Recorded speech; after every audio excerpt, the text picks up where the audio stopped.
السلام علیکم ورحمۃ اللہ وبرکاتہ، نحمدہ ونصلی علی رسولہ الکریم، اما بعد فاعوذ باللہ من الشیطان الرجیم، بسم اللہ الرحمن الرحیم، رب اشرح لی صدری ویسر لی امری واحلل عقدۃ من لسانی یفقہوا قولی۔ وَذَا النُّونِ إِذ ذَّهَبَ مُغَاضِبًا فَظَنَّ أَن لَّن نَّقْدِرَ عَلَيْهِ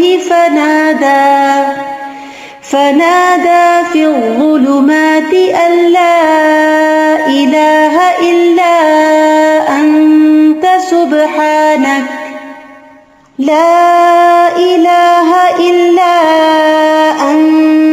سُبْحَانَكَ إِنِّي كُنتُ مِنَ الظَّالِمِينَ۔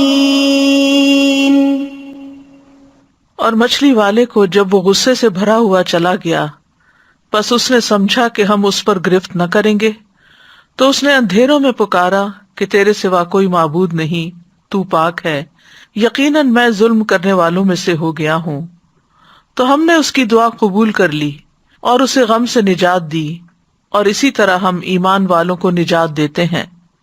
ایک مسافر جسے مشرق کی طرف سفر کرنا ہو، وہ ایک ٹرین میں سوار ہوتا ہے، مگر ٹرین چلنے کے بعد اس کو پتہ چلتا ہے کہ جس گاڑی میں وہ سوار ہے وہ تو مغرب کی طرف جا رہی ہے، تو سوچئے کہ اس کا حال کیا ہوگا۔ وہ اپنی اس غلطی پر یعنی غلط گاڑی پر بیٹھنے پر تڑپ اٹھے گا، بے چین ہو جائے گا، اور جو ہی اگلے اسٹیشن پر گاڑی رکے گی وہ فوراً اتر جائے گا۔ مومن کا بھی یہی حال ہوتا ہے، جب اس سے کوئی ایسی غلطی ہو جاتی ہے جو اسے صراط مستقیم سے ہٹا دیتی ہے، وہ کسی دوسرے راستے پر چل دیتا ہے جو آخرت میں نقصان دینے والا ہے، تو وہ تڑپ اٹھتا ہے، نہایت شرمندہ ہو کر اپنے رب کے حضور گڑ گڑا کر اپنی غلطی کا اعتراف کر کے دوبارہ سیدھے رستے پر آ جاتا ہے۔ مومن وہی ہے جو غلطی کر کے پلٹ آئے، توبہ کر لے، اپنے رب کو راضی کر لے، حتیٰ کہ رب اس سے راضی ہو جائے۔ دعا کی قبولیت کے لیے لازمی شرط ہے کہ آدمی سنجیدگی اور توجہ سے دعا مانگے، پورے دل سے مانگے، اور اپنے قول و قرار پر غور کرے۔ اور جب انسان کے دل اور زبان میں موافقت پیدا ہو جاتی ہے تو دعائیں قبول ہونے لگتی ہیں، مشکلات حل ہو جاتی ہیں، رنج و غم سے نجات مل جاتی ہے۔ وَذَا النُّونِ إِذ ذَّهَبَ مُغَاضِبًا فَظَنَّ أَن لَّن نَّقْدِرَ عَلَيْهِ فَنَادَىٰ فِي الظُّلُمَاتِ أَن لَّا إِلَٰهَ إِلَّا أَنتَ سُبْحَانَكَ إِنِّي كُنتُ مِنَ الظَّالِمِينَ فَاسْتَجَبْنَا لَهُ وَنَجَّيْنَاهُ مِنَ الْغَمِّ وَكَذَٰلِكَ نُنجِي الْمُؤْمِنِينَ۔ یہ آیت جو آپ کے سامنے پڑھی گئی ہے، لا الہ الا انت سبحانک، اس آیت کو آیت کریمہ بھی کہا جاتا ہے۔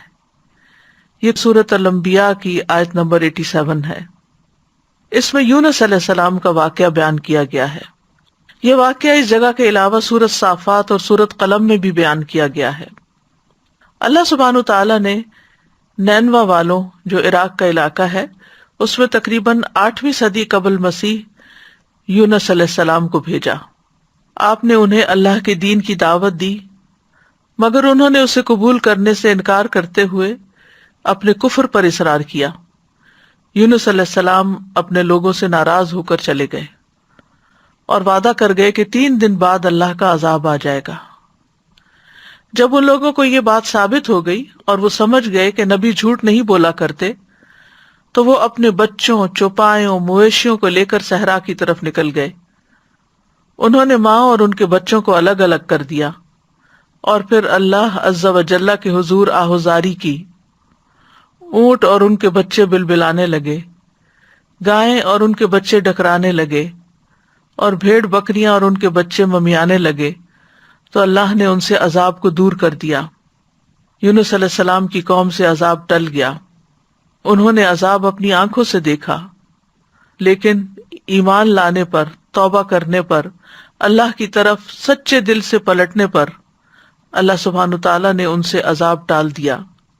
اللہ تعالیٰ کا فرمان ہے، فَلَوْلَا كَانَتْ قَرْيَةٌ آمَنَتْ فنفعها ایمانها الا قوم یونس لما آمنوا کشفنا عنہم عذاب الخزي فی الحیاۃ الدنیا ومتعناہم الی حین. سو کوئی ایسی بستی کیوں نہ ہوئی جو ایمان لائی ہو پھر اس کے ایمان لانے نے اسے نفع دیا ہو، یونس کی قوم کے سوا. جب وہ ایمان لے آئے تو ہم نے ان سے ذلت کا عذاب دنیا کی زندگی میں ہٹا دیا اور انہیں ایک وقت تک سامان دیا. جب قوم نے توبہ کر لی تو ان کا عذاب ٹل گیا. دوسری طرف یونس علیہ السلام کچھ دور جا کر لوگوں کے ساتھ ساحل سمندر پر ایک کشتی میں سوار ہو گئے. جو ہی کشتی میں سوار ہوئے کشتی ڈگمگانے لگی اور لوگوں کو غرق ہونے کا خطرہ پیدا ہو گیا. تو انہوں نے قرعہ اندازی کی کہ ایک آدمی کو کشتی سے نکال دیں تاکہ اس کا بوجھ ہلکا ہو جائے. قرعے میں یونس علیہ السلام کا نام نکلا، مگر انہوں نے اپنے آپ کو کشتی سے نکالنے سے انکار کر دیا. انہوں نے دوبارہ قرعہ اندازی کی، پھر آپ ہی کا نام نکلا، حتیٰ کہ جب تیسری بار قرعہ اندازی کی گئی تو پھر بھی آپ ہی کا نام نکلا. اللہ سبحانہ تعالیٰ کا سلسلے میں فرمان ہے فَسَاهَمَ فَكَانَ مِنَ الْمُدْحَضِينَ. پھر وہ قرعہ میں شریک ہوا تو ہارنے والوں میں سے ہو گیا، قرعہ ان کے نام نکل آیا. یہ دیکھ کر یونس علیہ السلام کھڑے ہو گئے، انہوں نے کپڑے اتارے اور دریا میں چھلانگ لگا دی. ابن مسعود رضی اللہ عنہ کہتے ہیں کہ اللہ سبحانہ تعالیٰ نے بحر اخضر سے ایک مچھلی کو بھیجا جو دریاؤں کے پانی کو پھاڑتی ہوئی پہنچی.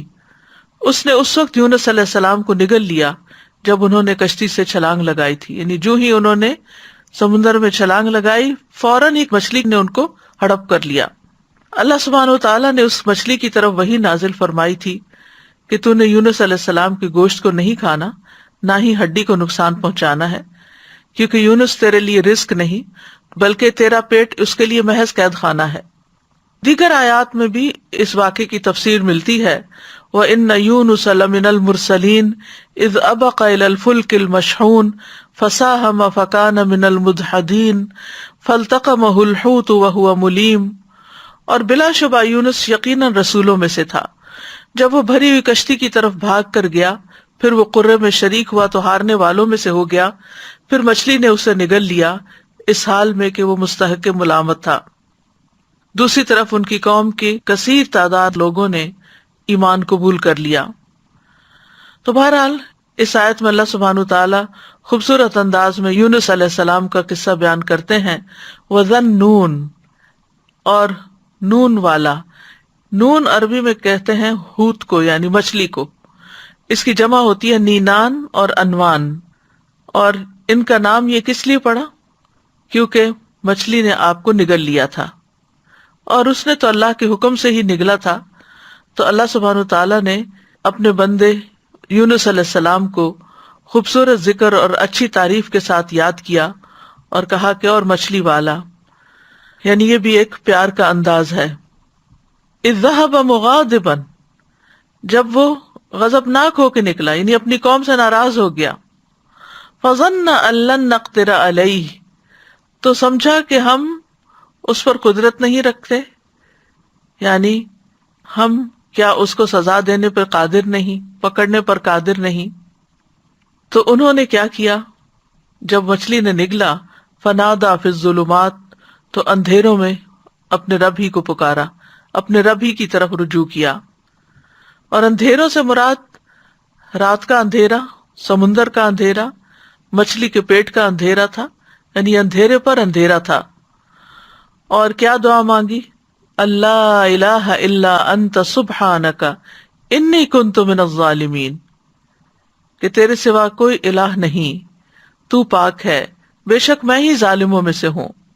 تو یونس علیہ السلام نے اللہ تعالیٰ کو ان کی کامل الوہیت کا اقرار کرتے ہوئے پکارا، اللہ کی ذات کو ہر نقص، ہر عیب، ہر آفت سے منزہ اور پاک قرار دیا اور اپنے ظلم اور جرم کا اعتراف کر لیا. انی کنت من الظالمین کہہ کر اپنے آپ کو ظالم قرار دیا. ظلم جو ہے ایک انسان اور اللہ تعالیٰ کے درمیان ہوتا ہے، دوسرا انسان کا اپنے اور لوگوں کے درمیان ہوتا ہے، تیسرا انسان کا اپنے اور اپنے نفس کے درمیان ظلم کرنا ہوتا ہے. تو بہرحال جب انہوں نے اپنی غلطی کا اعتراف کیا تو اللہ تعالیٰ فرماتے ہیں نیکسٹ آیت میں فاستجبنا لہ، تو ہم نے اس کی دعا قبول کر لی.